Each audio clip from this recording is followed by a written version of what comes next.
Assalamualaikum warahmatullahi wabarakatuh. Jumpa lagi dengan Bu Ana di mata kuliah Ilmu Sosial Budaya Dasar. Mudah-mudahan belum bosan ya untuk terus belajar di situasi yang masih pandemi. Untuk minggu ini, materi kuliah Ilmu Sosial Budaya Dasar adalah Homo Humanus di bagian kedua. Minggu kemarin, Homo Humanus di bagian yang pertama. Mudah-mudahan bisa difahami dan tidak terlalu sulit ya. Nah, untuk Homo Humanus bagian kedua ini, Ibu akan jelaskan tentang hakikat manusia dan keindahan. Ya, siapa sih yang tidak suka dengan keindahan? Semua manusia pasti suka dengan hal-hal yang indah. Nah, kalau dilihat dari asal katanya sih, indah itu artinya ya bagus, permai, cantik, elok, molek, dan sebagainya. Kemudian benda dengan sifat indah, segala hasil seni ya, meskipun tidak semuanya, pemandangan alam ya, pantai, pegunungan, danau. Kemudian manusia juga seperti keindahan juga, rumah juga seperti itu, suara, warna ya, itu secara fisik yang terlihat. Nah, keindahan identik dengan sesuatu yang benar atau sebuah kebenaran. Itu sesuatu yang tidak terlihat. Nah, keindahan juga mengandung sebuah nilai ya, ada nilai ekstrinsik, yaitu ada hubungannya dengan hal-hal yang berada di luar bentuk dari objek itu. Ya, kemudian yang kedua ada nilai intrinsiknya. Jadi sifat baik dari benda yang bersangkutan sebagai alat atau sarana. Ya, contohnya sebuah lukisan. Ya, biasanya lukisan itu kan ada pesan ya yang tersirat di dalam sebuah lukisan itu. Nah, nilai intrinsiknya apa? Nilai intrinsiknya ya berfungsi sebagai menghias dinding misalkan ya, agar dindingnya itu tidak kosong maka ditaruh sebuah lukisan. Nah, nilai intrinsiknya tadi adalah ada pesan atau isi yang mau disampaikan dari sebuah lukisan itu. Nah, intinya keindahan adalah sesuatu yang alami. Alam itu ciptaan Tuhan, jadi alamiah saja, wajar, tidak berlebihan, tidak kurang. Nah, kemudian persepsi manusia tentang keindahan juga berbeda ya. Nah, keindahan yang sebenarnya muncul dari persepsi akal dan budi. Nah, apa yang bisa kita pelajari dari sebuah keindahan ya, kita bisa merefleksikan diri kita ya, kemudian kita bisa mewujudkan ya apa yang kita lihat sebagai sebuah keindahan itu sebagai rasa syukur juga ya, itu. Kemudian sebagai manusia yang berakal, yang berbudi ya, untuk memaknai sebuah keindahan juga bisa menjadi sebuah karya seni yang bisa dinikmati banyak orang juga ya, jadi membawa kemanfaatan bagi orang lain. Nah, itu ya hakikat manusia dan keindahan. Kemudian selain manusia dan keindahan ada manusia dan tanggung jawab. Bagaimana kita belajar untuk menjadi sosok manusia yang bertanggung jawab. Nah, pada hakikatnya sebenarnya manusia itu makhluk yang bertanggung jawab. Karena selain sebagai makhluk individu, juga sebagai makhluk sosial dan makhluk Tuhan. Nah, jadi manusia itu memantaskan sebuah peranan ya, yang ada dalam konteks sosial juga, individunya juga, teologisnya juga. Teologis itu dalam artian bahwa kita sebagai makhluk Tuhan. Nah, kemudian dalam konteks sosial itu seperti apa? Jadi kita tidak dapat sendiri ya dengan nilai-nilai, sehingga nilai-nilai yang kita akui, yang kita yakini itu harus bisa dipertanggungjawabkan agar tidak mengganggu ya dalam kehidupan bermasyarakat, karena konteksnya adalah konteks sosial. Kemudian dalam konteks individu ini nanti ada kaitannya dengan konteks teologis tadi. Jadi muncul karena ada keyakinan nilai bahwa apa yang akan diperbuat akan berdampak pada dirinya. Ya, kalau kita berbuat baik, menebarkan benih kebaikan, ya tentunya kebaikan itu akan kembali kepada diri kita. Sebaliknya, demikian juga sebaliknya. Nah, kemudian tanggung jawab dalam konteks pergaulan manusia adalah keberanian. Berani menanggung resiko atas segala yang menjadi tanggung jawabnya, jujur pada diri sendiri dan juga orang lain, mandiri dan tidak menjadi seorang yang mengecut. Nah, macam-macam tanggung jawab banyak, ada tanggung jawab pribadi, tanggung jawab keluarga, kemudian tanggung jawab pada masyarakat, tanggung jawab bangsa dan negara, kemudian tanggung jawab kepada Tuhannya. Saya rasa itu mudah untuk dipahami. Nah, kemudian manusia dan pengabdian. Nah, apa sih itu pengabdian? Gitu ya. Jadi pengabdian ini ya ada hubungannya dengan tanggung jawab tadi, didasari oleh ada rasa ya, tanggung jawab perbuatan manusia, baik itu berupa pikiran, pendapat, kasih sayang, tenaga, maupun rasa hormat yang dilakukan secara ikhlas. Ya, jadi hakikat dari manusia dan pengabdian itu kuncinya adalah ikhlas. Ya, ikhlas tanpa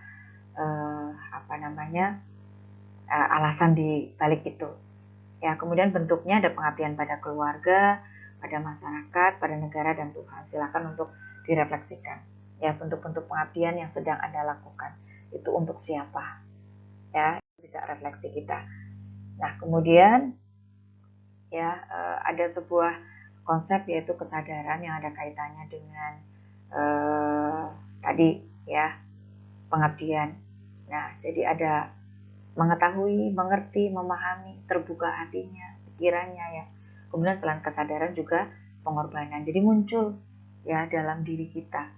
Nah, pemberian secara ikhlas yang berupa pikiran bisa pendapat, harta, waktu, tenaga ya, bahkan kita sering menyaksikan juga ya rela apa istilahnya ya, meregang nyawa gitu ya demi sebuah cinta, kesetiaan, suatu ikatan, kebenaran ya, atau bahkan keseakawanan. Nah, kemudian konsep selanjutnya adalah manusia dan pandangan hidup. Ya, pandangan hidup itu biasanya terdiri atas cita-cita, kebajikan, dan sikap hidup. Ini biasanya berhubungan dengan keinginan di mana ada yang baik dan ada yang buruk. Ya, jadi ada 3 keadaan hati seseorang. Anda termasuk yang mana? Berhati keras, tidak berhenti sebelum cita-citanya tercapai. Berhati lunak, agak disesuaikan dengan situasi dan kondisi. Kemudian berhati lemah, mudah terpengaruh oleh situasi dan kondisi. Nah, manusia dan pandangan hidup tidak akan meninggalkan sebuah kebajikan. Sama dengan perbuatan moral, sesuai dengan agama dan etika. Jadi sesuatu yang menjadi dasar kita, ya, untuk kita melangkah, untuk kita berbuat, gitu ya. Nah, kebajikan itu apa? Jadi berdasarkan suara hati kita. Suara hati manusia untuk menimbang baik dan buruk. Kemudian kalau dari sisi masyarakat, manusia tidak dapat melepaskan diri dari suatu suara hati masyarakat, orang banyak. Ya, kita juga bagian dari masyarakat juga. Kemudian suara Tuhan itu ya, hukum-hukum yang ada di dalam agama yang kita yakini. Kemudian sikap hidup, itu keadaan hati dalam menghadapi hidup ini. Ya, hidup ini penuh dengan dinamika. Ya, jadi ketika kita mendapatkan sebuah kebahagiaan, bagaimana kita menyikapi kebahagiaan itu? Bagaimana kita ketika menghadapi sebuah kesedihan juga seperti apa? Ya, ada sikap etis, yaitu luas, supel, sabar, halus, lembut. Jadi sikap yang baik-baik ini sikap etis. Kemudian sikap non etis ya kaku, kuku, kasar, gitu ya, angkuh, ya, rendah diri. Rendah diri juga hati-hati ini juga sikap yang termasuk non etis juga. Nah, kemudian sikap manusia tidak berdiri sendiri tetapi memiliki hubungan dengan dorongan, motivasi ataupun nilai-nilai tertentu. Jadi sikap kita yang terbentuk sekarang ini ya, itu karena ada dorongan, ada motivasi apa gitu ya. Kemudian ada sikap apa sehingga kita menjadi sosok yang meyakini adanya sebuah nilai-nilai dan itu menjadi dasar untuk kita berperilaku di dalam masyarakat. Nah, ini terkait dorongan ya, kemudian ada motivasi, kemudian ada sikap, kemudian ada nilai ya terhadap pola sikap yang terorganisir. Jadi nilai-nilai yang diyakini oleh masyarakat, nilai-nilai sesuatu yang baik. Nah, kemudian konsep selanjutnya adalah manusia dan kegelisahan. Nah, saya rasa semua pernah merasakan yang namanya gelisah. Mengapa rasa ini ada pada manusia? Ya karena manusia memiliki hati dan perasaan. Nah, kita sering cemas. Kenapa? Gitu ya. Ada kecemasan kenyataan atau objektif. Ini ada bahaya dari luar yang mengancam, yang benar-benar dihadapi secara nyata. Ya, misalkan Anda mau ujian, mau tes wawancara, tiba-tiba misalkan kartu ujiannya hilang dan sebagainya. Anda mengalami yang namanya kecemasan objektif. Kemudian kecemasan neurotik atau saraf. Nah, kecemasan ini timbul karena pengamatan tentang bahaya dari nalurinya. Misalkan mungkin ada yang punya rasa fobia ya, takut terhadap sesuatu tapi secara berlebihan ya, kemudian merasakan sesuatu yang tidak nyaman. Nah, ini kecemasan syaraf atau neurotik. Kemudian kecemasan moral, kecemasan yang muncul dari emosi diri sendiri yang memunculkan sifat iri, dengki, dendam, hasut, tamak, pemarah, rendah diri, dan seterusnya. Nah, ini yang bisa menyebabkan manusia putus asa setelah melihat keberhasilan dari orang lain. Nah, ini juga harus hati-hati. Nah, sebagian besar dari rasa gelisah ini disebabkan karena ada rasa takut akan kehilangan hak, nama baik, maupun ancaman yang ada di luar. Nah, untuk mengatasinya bagaimana? Tingkatkanlah iman takwa kita, amal soleh, menjadi sosok yang penyabar, ya. Kemudian jangan lupa untuk selalu beribadah. Nah, dari rasa-rasa ini bisa memunculkan sebuah karya seni juga, gitu ya. Banyak juga seniman-seniman yang menghasilkan sebuah karya yang muncul dari rasa gelisah. Apalagi sekarang ya, era pandemi COVID-19, saya rasa semua merasakan kegelisahan tadi. Ada 3 hal tadi yang menyebabkan rasa-rasa gelisah. Bagaimana kita memanagenya? Nah, itu yang terpenting.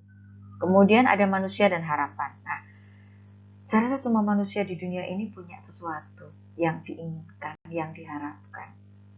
Ya, harapan itu artinya sebagai sesuatu keinginan yang belum terwujud dan diupayakan agar bisa terwujud. Hope, ya, sebuah harapan. Nah, harapan untuk memperoleh kelangsungan hidup survival, misalkan seperti sandang, pangan, dan papan. Ya, jadi semua kehidupan manusia tuh larinya ke sini, ya, keberlangsungan hidup. Kemudian harapan untuk memperoleh keamanan. Siapa yang tidak ingin aman, tidak ingin nyaman, semuanya ingin, ya. Tentunya ada perlindungan dari pemerintah dan juga agama yang kita yakini. Kemudian harapan untuk memiliki hak dan kewajiban untuk mencintai dan dicintai. Nah, ini pasti sebagai hak dasar yang dimiliki oleh kita sebagai seorang manusia. Kemudian harapan untuk memperoleh status dan diterima diakui di lingkungannya, itu pasti. Ya, karena kita adalah makhluk sosial. Kemudian harapan untuk memperoleh perwujudan. Ya, misalkan diakui eksistensinya karena keahliannya. Seseorang merasa bangga ya ketika diakui profesionalitasnya, diakui keahliannya, ya, sehingga karya-karyanya ini membawakan kemanfaatan. Nah, itulah sebuah harapan. Nah, harapan sebagai sebuah fenomena universal, artinya bahwa keberadaan harapan yang berkembang dalam diri manusia itu sesuatu yang wajar dimanapun manusia itu berada, ya, itu sebuah harapan, disikapi saja. Kemudian dalam harapan itu ada kepercayaan, ya, ada sebuah, ini hubungannya dengan sebuah keyakinan. Nah, keyakinan ini meyakini sesuatu yang benar. Nah, kita percaya adanya Tuhan yang Maha Kuasa yang akan menuntun kita, yang akan membimbing kita, ya, untuk menuju ke jalan sebuah kebenaran.